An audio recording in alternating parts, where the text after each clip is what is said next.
Hi guys! For today, we are going to talk about voice acting. Now, this is part 1 of 2 videos discussing the topic.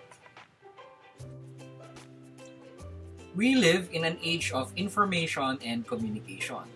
We are bombarded with messages of all types 24 hours a day. Now, from 30-second commercials to hour-long infomercials, or from documentary films to video games, even from telemarketing sales messages to corporate presentations, and thousands of others, these are all done by professionals that rely on their voice as a living. Now, voice acting is a well-known profession among marketing and communications specialists. That are only 2 ways to communicate a message intellectually and emotionally. Of these, the most effective is to connect on emotional, on often unconscious level. This involves drawing the listeners or viewers into a story or creating a dramatic or emotional scene that the listeners can relate to. In short, effective communication in really excellent storytelling. Now, the best storytellers create vivid imagery through a combination of interpretation, intonation, attitude, and the incorporation of a variety of acting skills. This is exactly what voice actors do. Now, the voice-over performer, in fact, can be more accurately referred to as a voice actor. Now, a voiceover can be defined as any recording or performance of one or more unseen voices for purpose of communicating a message. Now, the voiceover is the spoken part of a commercial, a program, or other announcement that you hear but do not see the person speaking. It could be anything from a phone message to a television commercial, sales presentation, instructional videos, movie trailers, feature film, or documentary narration. It may be nothing more than a single voice heard on the radio or over a public address system. The production may include music, sound effects, video, animation, or even multiple voices. In most cases, the message is selling something or providing information or asking the listeners to take some sort of action. Voice actors play a very important role in entertainment, marketing, sales, and delivery of information. It is the voice actor's job to play a role that has been written into the script, effectively play the role and thus sell the message, or the performer must, among other things, be able to quickly determine how to best communicate the message using nothing more than a spoken word.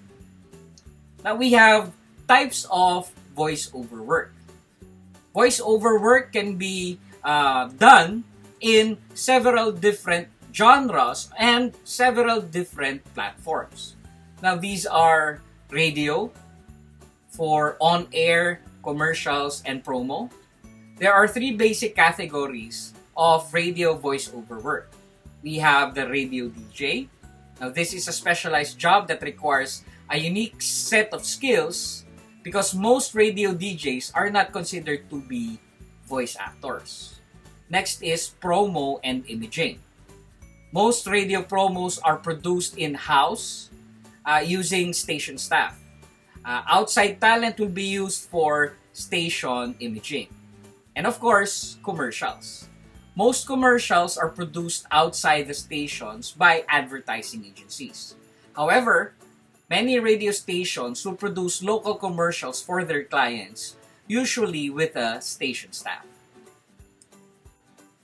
Next, we have television. On-air, news, commercial, promo, programs. Now, television station use talents in 3 ways. First, in the promotions department.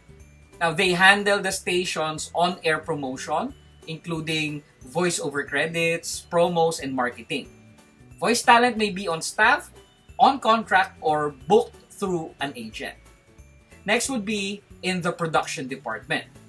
Now, this department is responsible for the production of commercials, programs, sales presentations, and other productions. And lastly, we have the news and sales department.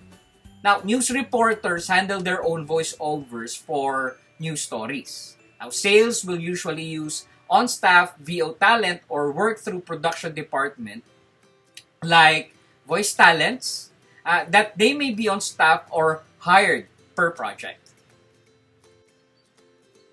Next is corporate or industrial work. This may be training, web learning, and marketing. Now, there are literally thousands of locally produced audio and video presentations recorded each year for the business community. Here are just a few examples of corporate and or industrial voice-over work. So you have telephony, the messages that you hear while you're on hold and waiting for somebody to talk to when you call a company. And you have in-store offers. Usually, these are part of the background music program played over the store's speaker system while you shop. Now, sales and marketing presentations. Now, these are video presentations that are designed to attract client and promote vendors or products. Talent could be either an on-cam or a voice-over actor.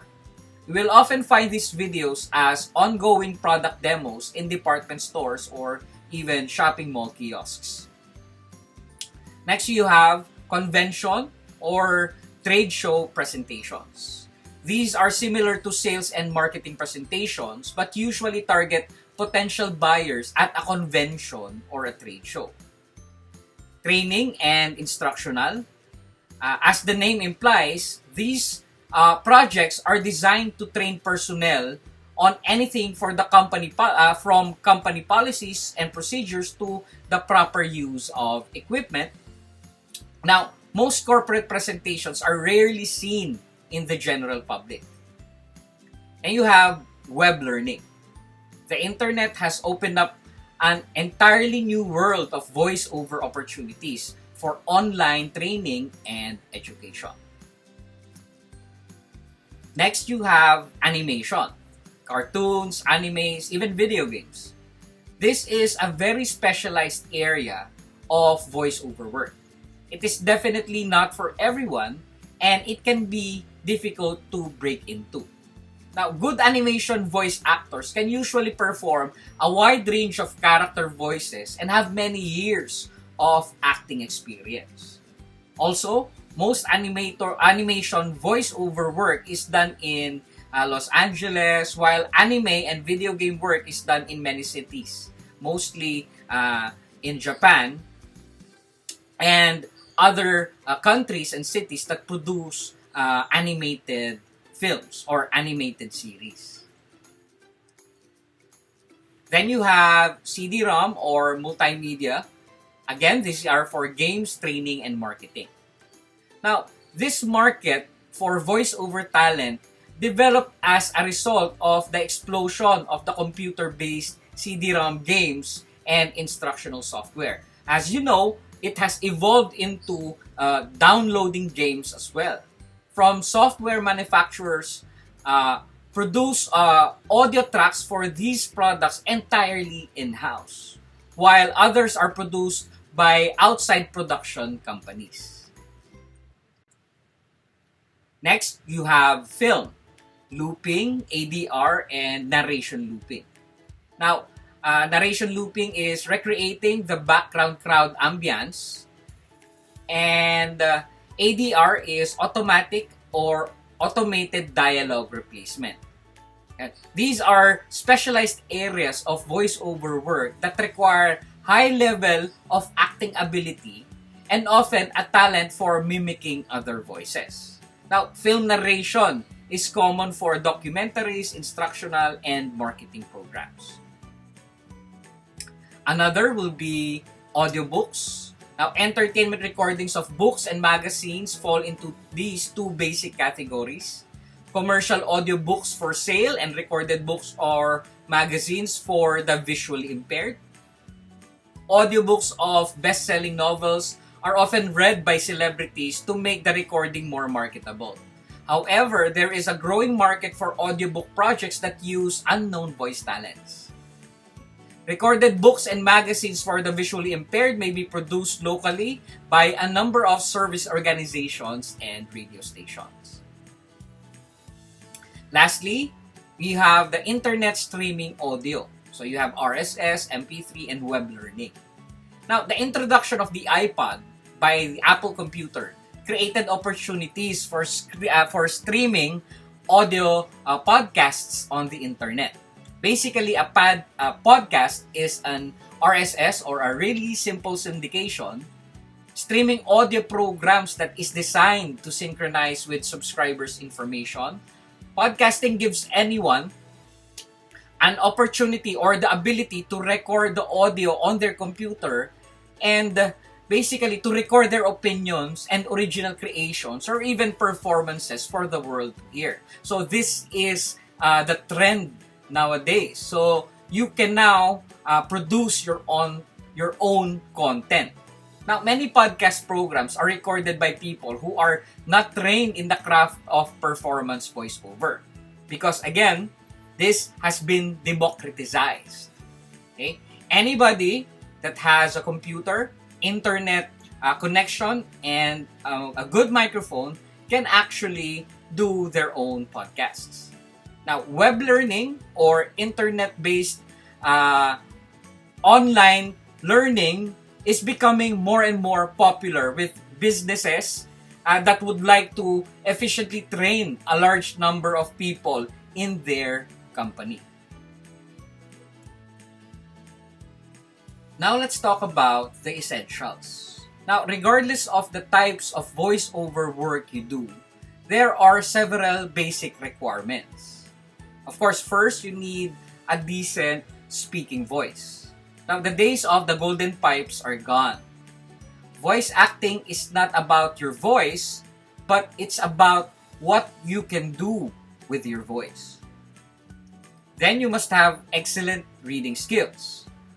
All voice-over work requires excellent reading skills. There is no memorization in voice-over work. Next, you have an ability to act and take direction.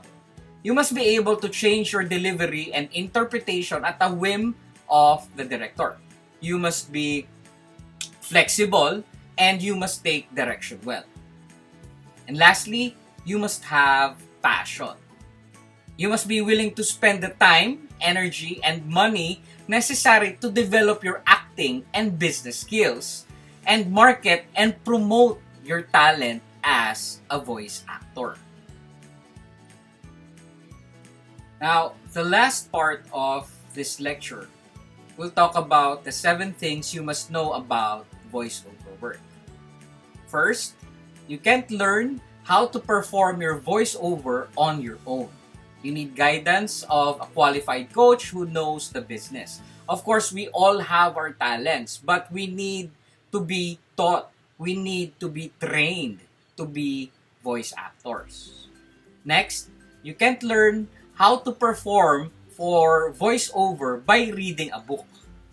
Any VO book is only as good as the information it contains. The purpose of a book is to provide you with the information you need so you can more effectively learn the skills. You need talent, dedication, passion, and training that goes beyond the information contained in a book. Of course, the book helps, or a book about voice acting helps because it contains a lot of information. But in reality, you need to do and you need to practice before actually getting work done as a voice actor. Third, you can't learn how to perform for voiceover work from a telecourse. A telecourse will give you lots of information, but by its very nature, it will be limited in the effectiveness of any performance coaching. You may get a general idea of how to use a technique, but it won't qualify you to compete in this business. Personal coaching and experience are your best training. Fourth, you can't learn this craft from a single workshop. You need to take the next steps with additional training. Professional film, stage, and television actors are constantly taking classes between projects. So continue training, continue learning because they are essential in the voiceover business. Fifth, if you produce your demo immediately after a workshop, you will be wasting your money. Your money will be better spent on additional training and personalized coaching. Do not even think about spending money on producing your demo until you are ready. You are trained and you have practice and you are really serious in pursuing this kind of career. Sixth, if a demo is included as part of a course, find a different course. No one is ready for a demo after a single workshop. Your demo must be great. It cannot be merely good. Even more than that, your performance must be comparable to the best voice talent out there. The level of skills only comes with time and proper training. Seventh and last, be wary of workshops and coaches who promise success and a substantial income from taking their course. Because of course, no one can promise you success and no one can promise your demo will be even heard. Your degree of success in voiceover work will be directly related to your dedication to running your business in a professional manner. That ends the first part of my voice acting lecture. I hope that you watch the second part of this video. Thank you very much and take care.